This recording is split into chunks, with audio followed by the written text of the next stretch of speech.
Hello friend, Sindhu घाटी सभ्यता के आर्थिक स्थिति हम लोग देख चुके हैं। आते हैं सिंधु सभ्यता के दौरान विभिन्न क्षेत्रों से आयात किए गए कच्चा माल के बारे में देखते हैं। कहाँ से कैसा कच्चा माल कहाँ से प्राप्त किए जाते थे।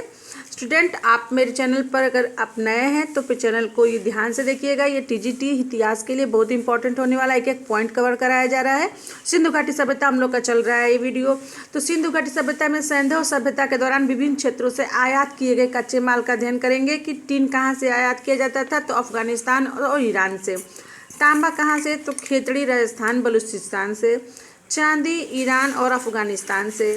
सोना अफगानिस्तान, फारस और दक्षिणी भारत से।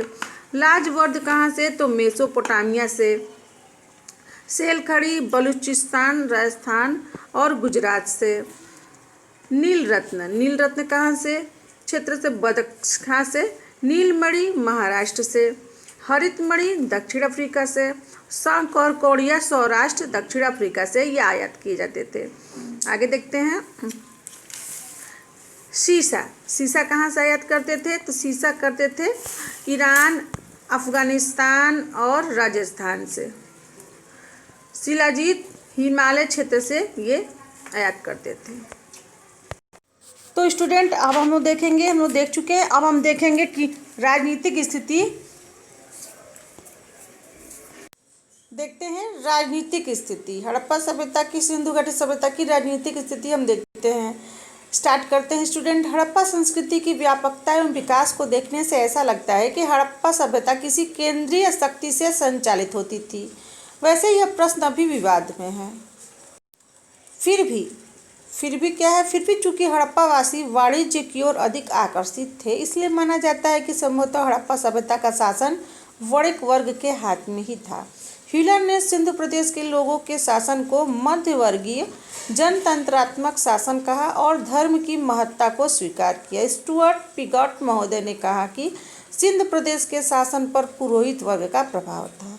हंटर के अनुसार मोहनजोदड़ो का शासन राजतंत्रात्मक न होकर जनतंत्रात्मक था। मैके के अनुसार मोहनजोदड़ो का शासन एक प्रतिनिधि शासक के हाथों में था। हम लोगों ने राजनीतिक जीवन देख लिया है।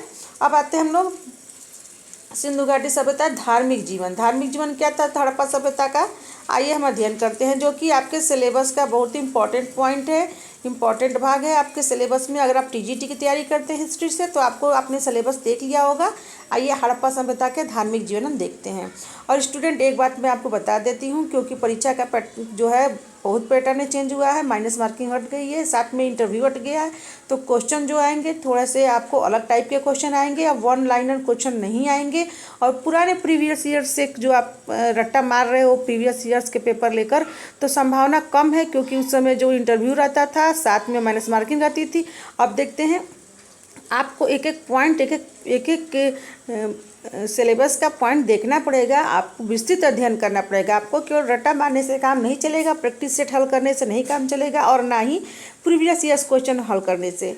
तो स्टूडेंट, देखते हैं धार्मिक जीवन क्या है। हड़प्पा सभ्यता के धार्मिक जीवन के बारे में हमें अधिकांश जानकारी पुरातात्विक स्रोतों से मिलती है, जैसे मूर्तियों, मुहरे, मृदभांड, पत्थर तथा अन्य पदार्थों से निर्मित लिंग तथा चक्र की आकृति, ताम्र फलक, कब्रिस्तान आदि से मिलती है हमें धार्मिक जीवन हड़प्पा सभ्यता के लोगों के धार्मिक जीवन में धर्म की क्या थी, महत्वपूर्ण भूमिका थी। इस काल में धार्मिक विश्वासों में परवर्ती हिंदू धर्म की अनेक विशेषताएं शामिल थी। वे देवी देवताओं दोनों की पूजा करते थे। कौन? हड़प्पा सभ्यता के लोग देवी देवता दोनों की पूजा करते थे। मातृ देवी की उपासना सर्वाधिक प्रचलित थी। सिंधुवासी मातृ देवी की उपासना जननी उर्वरता वनस्पति की देवी के रूप में करते थे। शिव की उपासना के प्रमाण भी प्राप्त हुए हैं। हड़प्पा संस्कृति में कहीं से भी किसी भी मंदिर के अवशेष नहीं मिले हैं। मोहनजोदड़ो एवं हड़प्पा से भारी मात्रा में मिट्टी की मूर्तियों में से एक स्त्री मूर्ति के गर्भ से एक पौधा निकलता दिखाई दिया गया। इससे यह मालूम होता है कि हड़प्पा सभ्यता के लोग धरती को उर्वरा की देवी मानकर इसकी पूजा किया करते थे। मोहनजोदड़ो से प्राप्त एक सिर पर 3 मुख वाला एक पुरुष ध्यान की मुद्रा में बैठा हुआ है। कितना मुख वाला? 3 मुख वाला। इसके सिर पर 3 सिंह हैं। बाईं ओर एक गैंडा और भैंसा है तथा दाईं ओर एक हाथी, एक व्याघ्र और बीच में 2 हिरण हैं। इस चित्र से ऐसा प्रतीत होता है कि आज के भगवान शिव की पूजा उस समय पशुपति के रूप में होती होगी। हड़प्पा और मोहनजोदड़ो से मिले पत्थर से बने लिंग और योनि से उनकी पूजा के प्रचलन होने का भी प्रमाण मिला है। वृक्ष पूजा के प्रमाण मोहनजोदड़ो से प्राप्त एक शिल्प बने पीपल के डालों के मध्य देवता से मिलता है। पशुओं में कुबड़ वाला साँड़ इस सभ्यता के लोगों के लिए विशेष पूजनीय था। अधिक मात्रा में ताबीजों से ऐसा लगता है कि सिंधु सभ्यता के लोग भूत प्रेत और तंत्र मंत्र में भी विश्वास करते थे। नाग पूजा के भी प्रमाण मिले हैं मोहनजोदड़ो हड़प्पा सभ्यता से। लोथल कालीबंगा से हवन कुंडों एवं यज्ञ वेदियों का उपलब्ध होना अग्नि पूजा का प्रमाण प्रस्तुत करता है।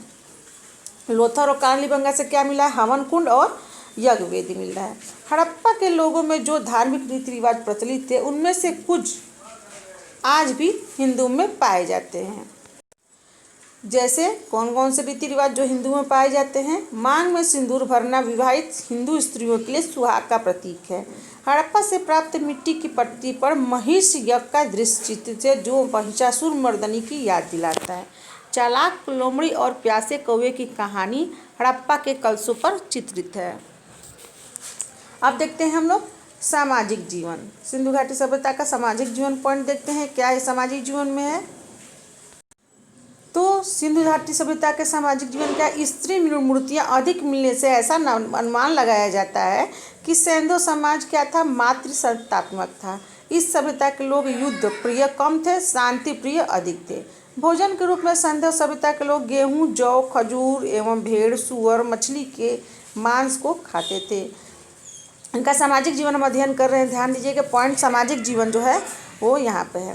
घर के बर्तन के रूप में मिट्टी एवं धातु से बने कलश, थाली, कटोरे, तस्तरी, गिलास एवं चम्मच का प्रयोग करते थे।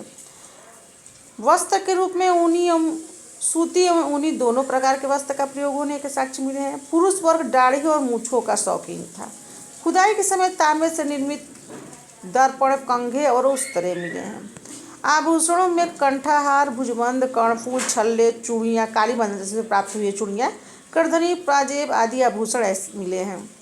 ऐसे आभूषण मिले हैं जिन्हें स्त्री और पुरुष पहनते थे। मनोरंजन के साधनों में मछली पकड़ना, शिकार करना, पशु पक्षियों को आपस में लड़वाना, चौपड़, पासा खेलना आदि शामिल था। शवों की अंत्येष्टि संस्कार में 3 प्रकार के शवस्कर के प्रमाण मिले हैं। पहला, पूर्ण समाधिकरण, इसमें संपूर्ण शव को भूमि में दफना दिया जाता था। दूसरा है आंशिक समाधिकरण, इसमें क्या है? पशु पक्षियों को खाने के बाद बचे भाग को भूमि में दफना दिया जाता था। तीसरा है दाह संस्कार, इसमें शव को पूरी तरह जलाकर उसकी भस्म को भूमि में गाड़ा जाता था।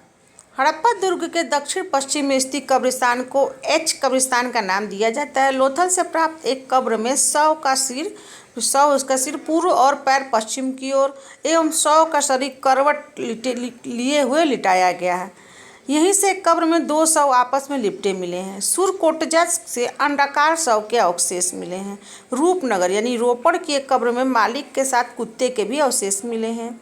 मोहनजोदड़ो के अंतिम स्तर से प्राप्त कुछ सामूहिक नर कंकालों एवं कुएं की सीढ़ियों पर पड़े स्त्री के बाल से मार्टिमल व्हीलर ने यह अनुमान लगाया कि ये नर कंकाल किसी बाह्य आक्रमण के शिकार हुए लोगों के हैं, किंतु अमेरिका के प्रसिद्ध पुराविद जॉर्ज एफ वेल्स इससे सहमत नहीं है। उनका कहना है कि ये नरकंकाल सिंधु घाटी सभ्यता के परवर्ती चरण से संबंधित है, किंतु अंतिम चरण से संबंधित नहीं है।